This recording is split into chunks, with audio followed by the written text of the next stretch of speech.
So you know you want to be an artist, or perhaps you already consider yourself an artist, but you suspect that you're capable of more and you want to take your art to that next level. This is where I was about a year ago, and in this video I'm going to show you how I went from this to this by committing to a year-long art challenge. In this video, I'll share how I got started, how I stayed committed, how I found my art style, and how I deepened my relationship with myself throughout the process. Whether you're wanting to challenge yourself with a long-term art goal or simply looking for a few tips, this video is for you. My name is Summer. I'm a self-taught artist and a beholder of beauty in all things. With every piece of art that I create, it's my goal to connect myself and others to the nature that exists within humankind. I believe that creating something with our bodies is a way of alchemizing heartache into beauty, and I bring that same energy here to help guide you on your creative journey. So if you're feeling a little stuck, stick with me, and I hope this video brings you the inspiration that you need to move forward. I asked friends and followers what they wanted to know about the art challenge, but before I dive into those questions, I want to tell you a little bit about the challenge and how I got started. A little over a year ago, I came across a video of an artist talking about her commitment to making a mini painting every single day for a year. And at this point in time, I was feeling a little bit lost. My whole life had kind of gotten flipped upside down in the months prior, and I was just left wondering what's next. I knew I wanted to make art, but what did I want to make? How did I want to make it? And was I even good enough to call myself an artist? Although it wasn't a particularly emotional video, I found myself in tears by the end of it, and what those tears told me is that something about this is really important for my own process. And so I listened to that, and I was left with this feeling of wanting, this feeling of desire, and wishing that I had that same level of commitment, wishing that my art skills were in a place that I was really proud of, and wishing that I even knew what it is that I wanted to be making every single day. And instead of letting that desire consume me and wallowing in this lack of not having those things, I decided that I would commit myself to getting there. At least 15 minutes per day, every day for a year, I committed myself to making something with my hands. I didn't put limits on what because I wanted to allow myself to explore and feel where I was naturally pulled. So with that, let's get into the questions. My answers will be filled with tips and insights for anyone who is also wanting to up-level their creative practice. Question number 1 is, are you tapping in for year 2? My answer to this is both yes and no. It has been about 2 weeks since I finished the art challenge, and though I've fully released myself from the pressure and the obligation to make art every day, I'm still making art basically every day. I think I've missed like one day since it finished. And it's no longer a rule that I have for myself. It has become an innate desire to create and a part of my routine. I'm allowing myself to find a natural flow with my art practice, and if that means taking a day off to just soak in the inspiration around me and refill my creative juices, so be it. When I started this art challenge, I really struggled with long-term commitment to personal goals, and so that's why I needed to create the structure and the rules to help push me through that discomfort. But after a year of pushing through, I can confidently say that I have so much more trust in myself to commit to my goals, and I've developed a relationship with my creativity that feels like home. It's something that I want to return to every single day. Question number 2 is, what did your low energy days look like versus your high energy days? On those low energy days where I just did not feel motivated to create at all, where I was mentally, physically, and emotionally exhausted, I typically would end up just doodling or sketching for like the bare minimum, 15 minutes. On high energy days, when I was just bursting at the seams with creative energy, I would end up painting for like 8 to 10 hours, and those days were so much fun. Most days fell somewhere in between, creating for around 2 to 3 hours out of the day. While those high energy days were so much fun, the low energy days are inevitable, and there were plenty of them. And I think that I used to feel discouraged by those low energy days, thinking that I'd lost my creative spark. But what I've learned through this process is that all it takes for that creative spark to come back is consistently showing up to the creative process, consistently showing up to the canvas, the drawing board, whatever it is. The more that you show up, the more that you create an opportunity for that creativity to meet you there. And this is something that Elizabeth Gilbert talks about in her book Big Magic, which I highly recommend if you are a creative of any sort. Question number 3 is, what are some of your favorite creations from this past year? I definitely have to say that the series that I'm working on now, the Archetype series, is hitting all of those feel-good spots. I'm currently on the 3rd in the series, and so far I've done the Maiden, the Warrior, and the Lover.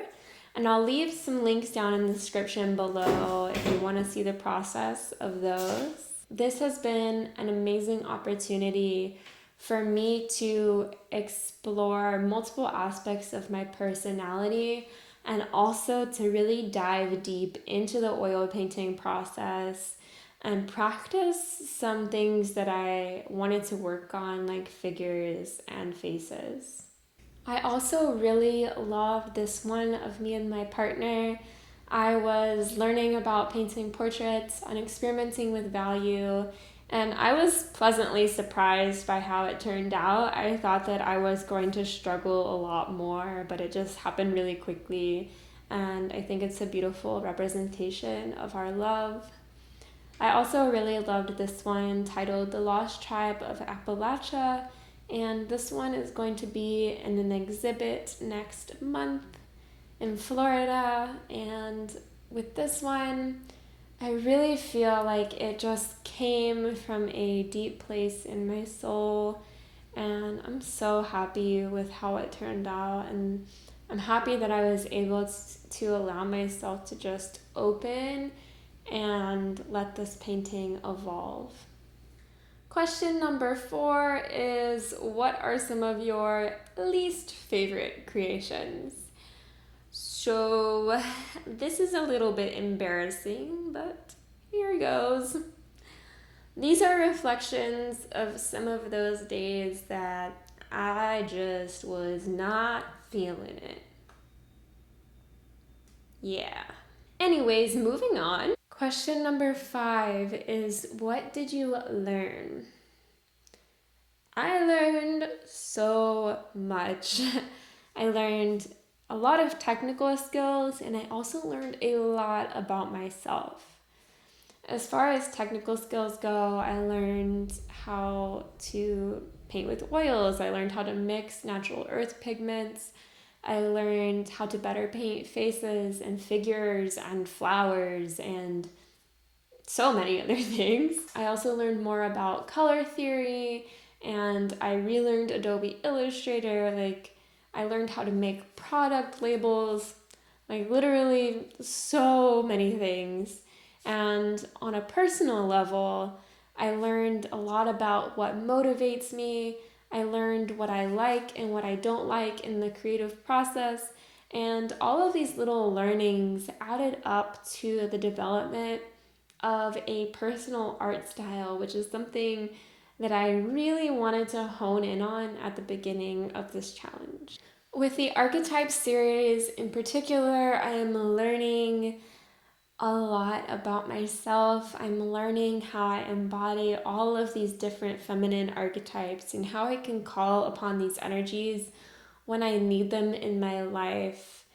And every single time that I sit down to create, no matter what it is, I learn something about myself or my craft.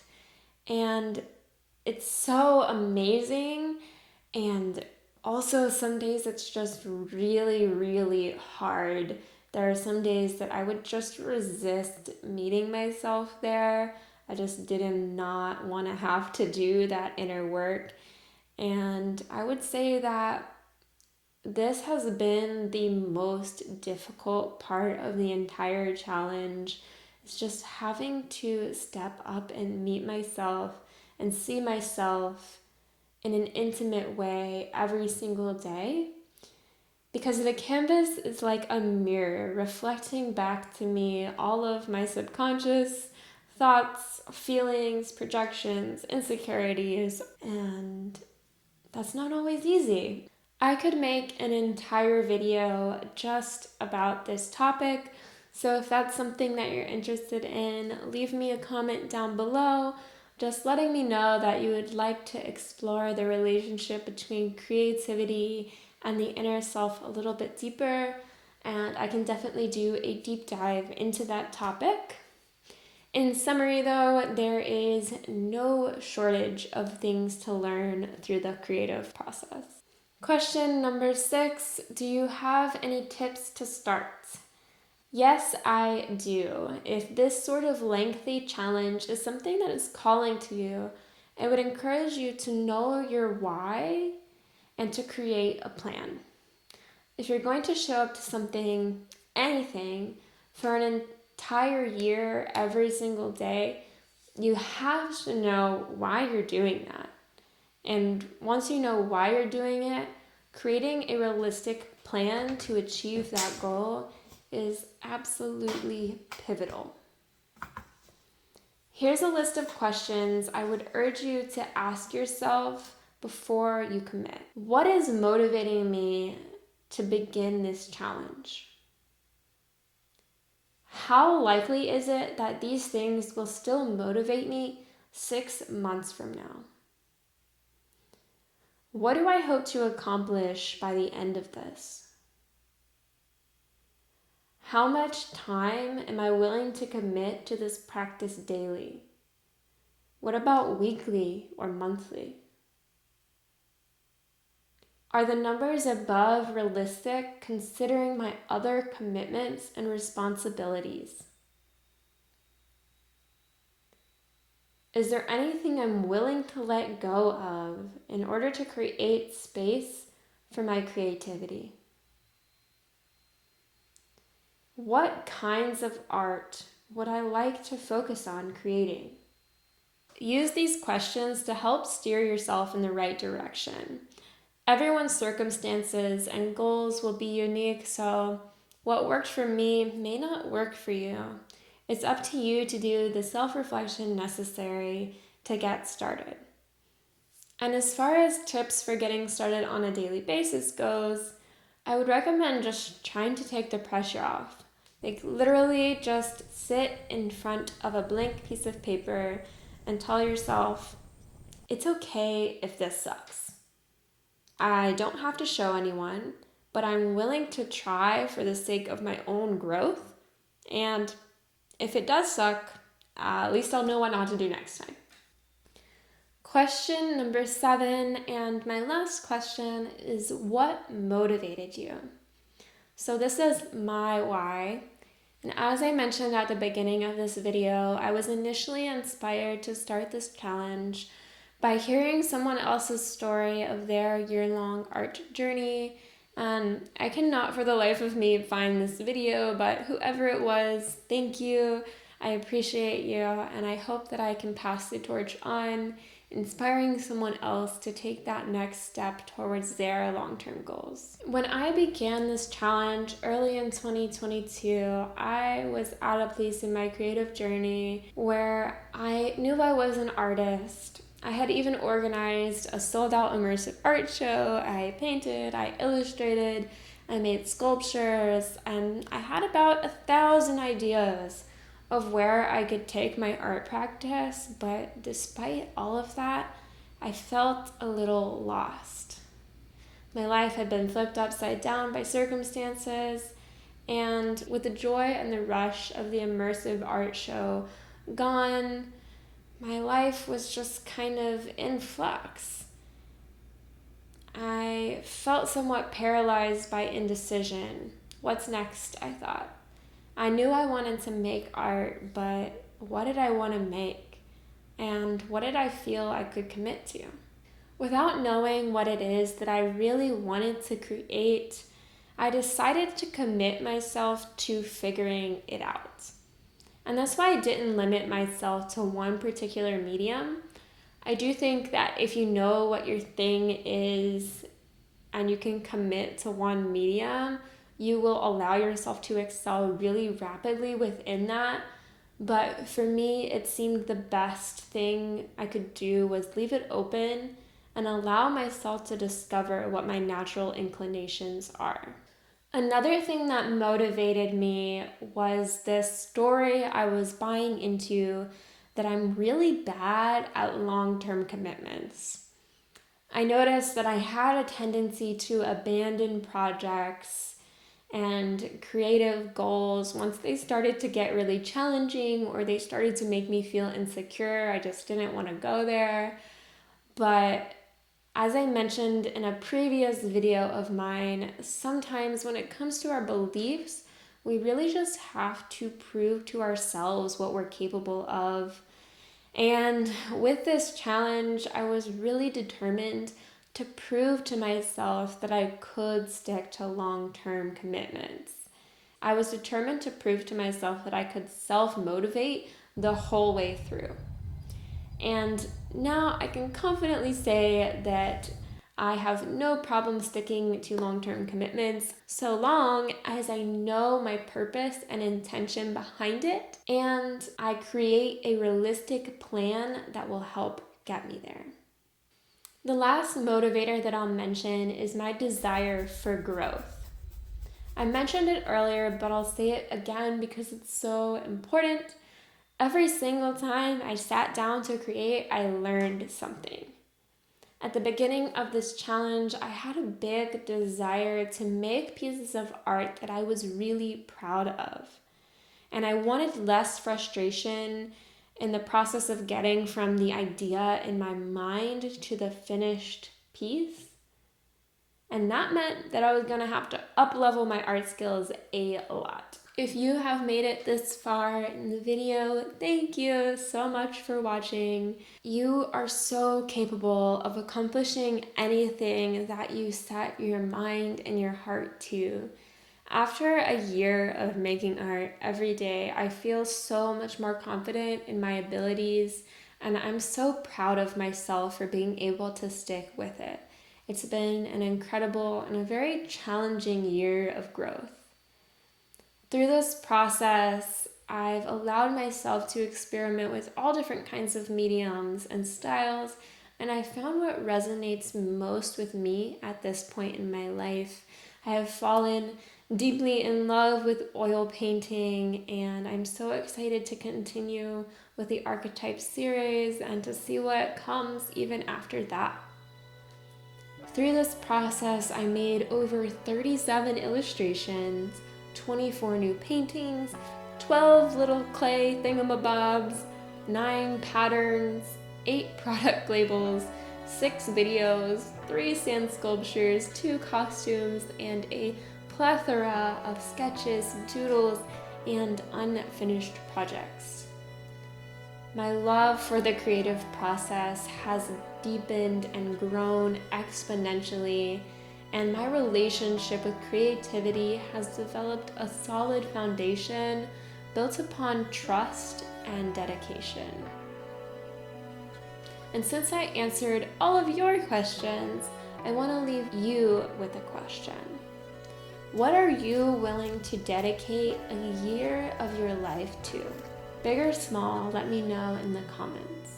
And if you feel like you need support on your creative journey, I do offer one-to-one creative mentorship to help guide you through those little sticky moments and help push you to that next level in your creative growth. If you liked this video, be sure to check out my previous video, How to Build Trust with Yourself. In that video, I give an update on the art challenge midway through and share my thoughts on building trust through creativity. Sending you so much love. Thank you for being here, and I'll see you next time.